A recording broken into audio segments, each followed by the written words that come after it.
प्यारे बच्चों, आज मैं आपको मर्यादा पुरुषोत्तम श्री रामचंद्र जी की कहानी सुनाता हूं। श्री रामचंद्र का व्यक्तित्व ऐसे उच्च मानवीय गुणों से संपन्न था कि आज भी उनका जीवन आदर्श मनुष्य बनने की प्रेरणा देने वाला अक्षय स्रोत बना हुआ है। श्री रामचंद्र के जीवन की मुख्य घटनाओं तथा प्रसंगों से उनके चरित्र की श्रेष्ठता का पता चलता है। अयोध्या के महाराज दशरथ के वे सबसे बड़े पुत्र थे। श्री राम के भाई भरत, लक्ष्मण तथा शत्रुघ्न उनके साथ अत्यधिक प्रेम तथा सम्मान पूर्वक व्यवहार करते थे। भरत की मां कैकेयी तथा लक्ष्मण और शत्रुघ्न की मां सुमित्रा का उन्हें उतना ही स्नेह मिला जितना उन्हें अपनी मां कौशल्या से मिलता था। पिता, गुरुजन तथा जनता के सभी वर्गों के साथ राम का व्यवहार बहुत ही मृदुल एवं शिष्ट था।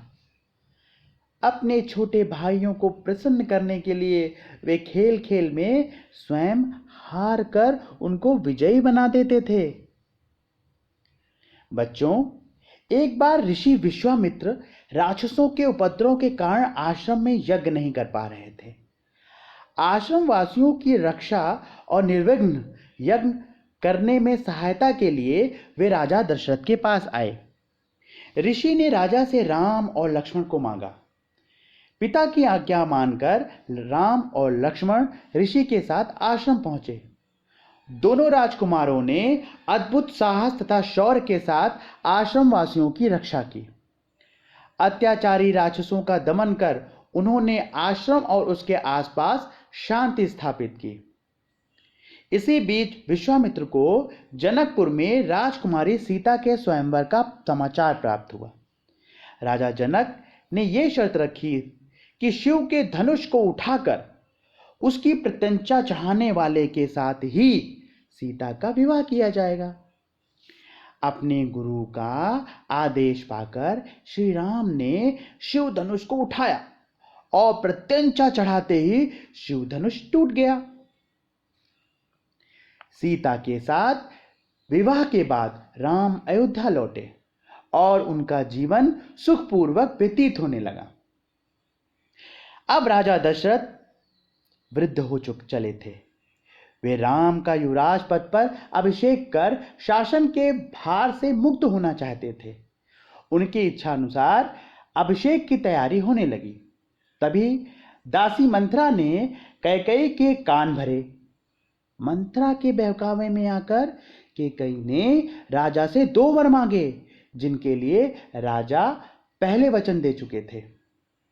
इन वरों का संबंध देवासुर संग्राम की घटना से था। बच्चों, उसमें राजा दशरथ ने देवों के पक्ष में असुरों के विरुद्ध युद्ध किया था।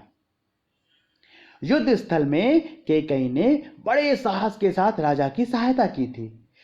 इससे प्रसन्न होकर राजा ने कैकेयी को 2 वरदान मांगने को कहा था। कैकेयी ने उस समय वरदान तो नहीं मांगे और भविष्य में कभी मांग लेने की बात कही थी। अब कैकेयी ने राजा को उन्हीं वचनों का स्मरण कराते हुए 2 वरदान मांगे। एक वरदान में उसने पुत्र भरत के लिए अयोध्या का राज्य मांगा और दूसरे में राम के लिए 14 वर्ष का वनवास।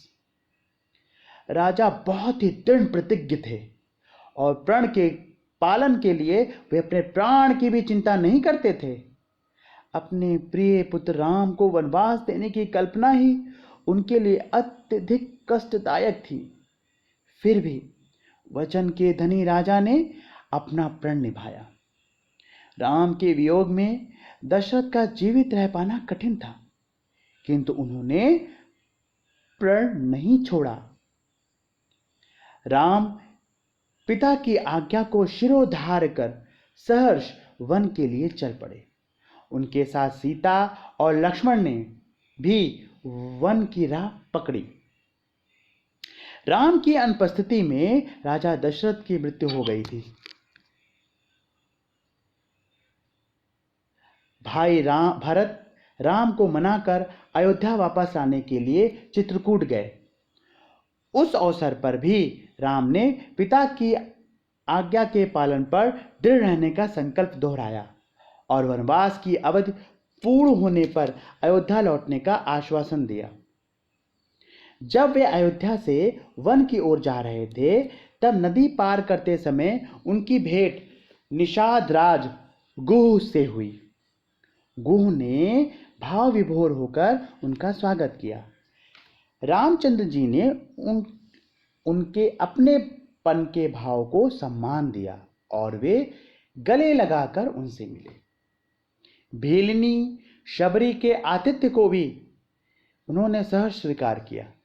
इन उदाहरणों से पता चलता है कि वह छुआछूत या ऊंच नीच की भावना से किसी के साथ व्यवहार नहीं करते थे।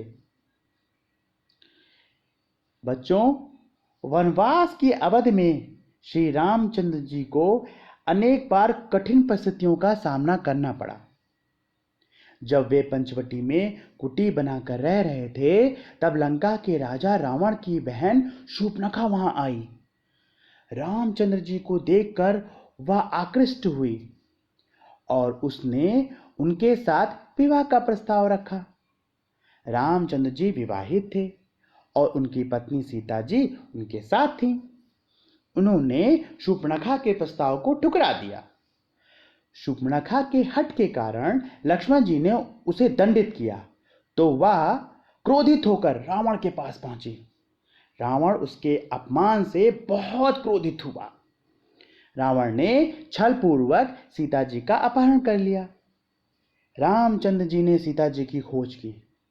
हनुमान ने लंका जाकर सीता जी का पता लगाया। रामचंद्र जी ने अंगद को लंका भेजकर शांतिपूर्वक सीता जी को वापस लाने का प्रयत्न किया, किंतु घमंड में चूर रावण ने कोई ध्यान नहीं दिया। अंत में युद्ध की स्थिति आ पहुंची। संकट की इस स्थिति में भी रामचंद्र जी ने अयोध्या से कोई सहायता नहीं मांगी। उन्होंने भरत को इस संबंध में कोई समाचार ही नहीं भेजा।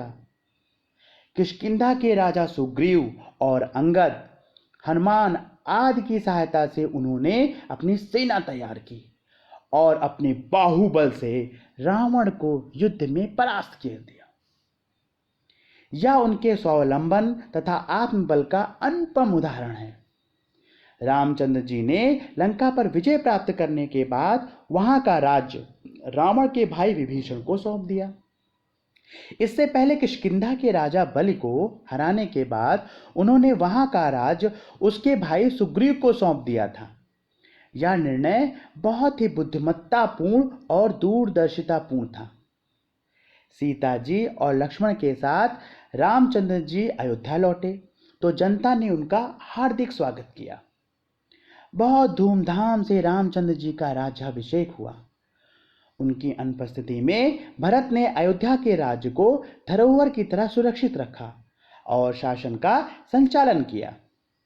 रामचंद्र जी ने शासन की उत्तम व्यवस्था की। उन्होंने जनता की सुख सुविधा का इतना अच्छा प्रबंध किया कि किसी व्यक्ति को कोई कष्ट नहीं था। सब स्वस्थ तथा सुखी थे और आनंदपूर्ण जीवन व्यतीत करते थे।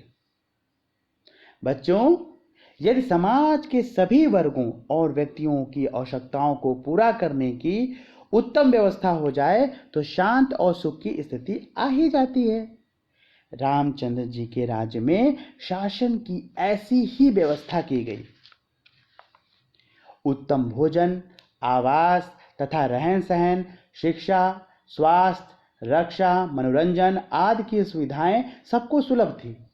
फलस्वरूप कोई रोगग्रस्त नहीं होता था। सब मन लगाकर अपना अपना काम करते थे।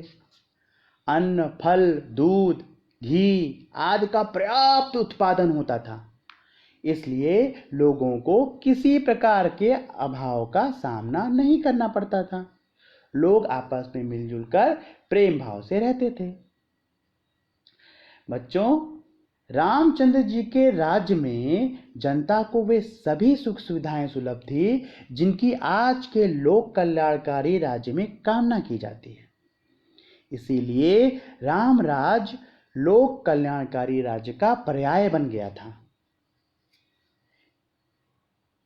तुलसीदास जी ने राम चरित्रमानस में राम राज्य का विशद वर्णन किया है। महात्मा गांधी भी राम राज्य की उत्तम व्यवस्था से बहुत प्रभावित थे, इसलिए उन्होंने भारत में राम राज्य की स्थापना का आदर्श सामने रखा और उसी के लिए जीवन भर प्रयास किया।